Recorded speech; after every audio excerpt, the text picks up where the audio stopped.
Okay, so let's get right into it. We all think we know what a hug is, right?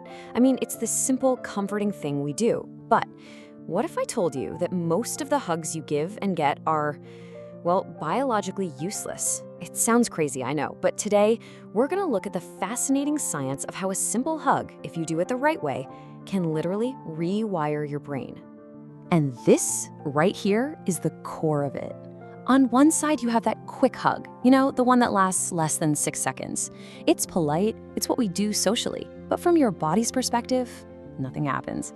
Then on the other side, you have the hug that lasts for more than 20 seconds. And that is where the magic happens. That's what kicks off this whole cascade of amazing changes inside your brain. So first up, let's talk about what most of us are doing every single day. We're gonna break down this polite and kind of useless hug. Because you really have to understand the difference between just a social gesture and something that has a real biological impact. I mean, just think about it for a second. Most of our hugs are these really brief, polite little pats on the back.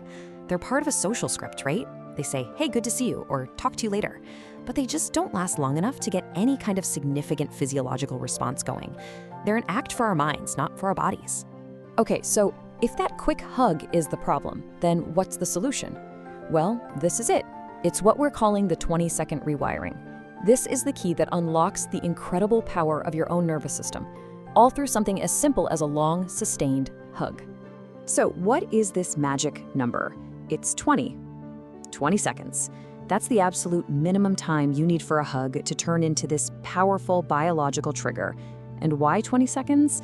Well, because it takes that long to activate a really important player in your nervous system, the vagus nerve. You can think of the vagus nerve as this giant superhighway that connects your brain to pretty much the rest of your body.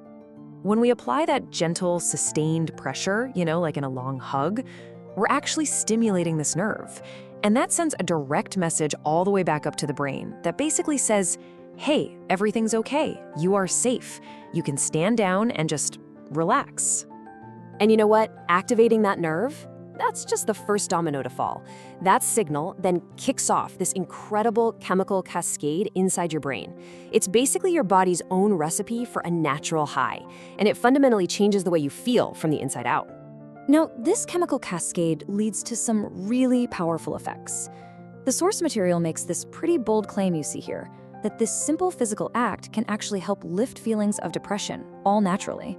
So how on earth is that possible? Well, it all comes down to one very important chemical. And that chemical is serotonin. You've probably heard of it. It's often called the feel-good neurotransmitter. During a proper 20-second plus hug, your brain just gets flooded with this stuff. And this is what creates that feeling of happiness, of well-being, of contentment. It's like a natural antidepressant. But the benefits don't even stop with your mood. This source material makes another incredible claim, that this can also change how we perceive physical pain. It can produce an effect that's a lot like taking painkillers, but in a completely natural, safe way. And this happens because your body starts releasing its own natural opioids. I mean, how cool is that? These are your personal built-in pain-relieving chemicals. That prolonged physical contact of a real hug is the signal for them to be released, which then safely and effectively dials down the sensation of pain all through your body. So we've talked about the brain, but the benefits actually go way deeper, right into your physical health. Let's look at the measurable, actual physical benefits of a proper hug. It really is a prescription-free remedy. Okay, check this number out. A 15-point drop in blood pressure. And that's not over a week or a month of doing this. That is from a single hug that lasts 20 seconds or more. The impact on your cardiovascular health is immediate and it is significant. And just to put that 15-point drop into perspective, this simple, free action is actually more effective than a lot of the hypertension drugs that are currently out on the market. That's how powerful this is. It's a real, non-pharmacological intervention. So let's just put it all together. What is the actual process here? Well, it all starts with a total nervous system reset. That long hug tells your whole system to just stand down. And as a result, those feelings of anxiety start to dissolve. Your body can finally shift out of that fight or flight stress mode and into what's called parasympathetic mode, or rest and digest. And that's where true calm and healing can actually happen. Now, beyond our own biology, the 20-second hug actually tells us something really profound about our connections with other people. You know that feeling of safety we just talked about? Well, that is the foundation of trust. So it's probably no surprise that a hug is also a powerful predictor of how healthy our relationships are. Yeah, it's a really clear correlation. People who regularly have these longer hugs, they just tend to have demonstrably stronger relationships. They report higher levels of trust with their partners, with their family, with their friends, and they share these deeper, more resilient emotional bonds.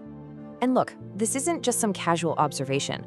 The source material is super direct about this. It says that the duration of a hug is a surprisingly accurate predictor of emotional intimacy. It's this powerful nonverbal signal that just speaks volumes about the safety and the depth of a connection. You know, all this science really brings it back to a very personal level, doesn't it? After seeing how a simple hug can affect our brain and our body and even our relationships, it really leaves us with just one question to think about. When was the last time someone really hugged you properly?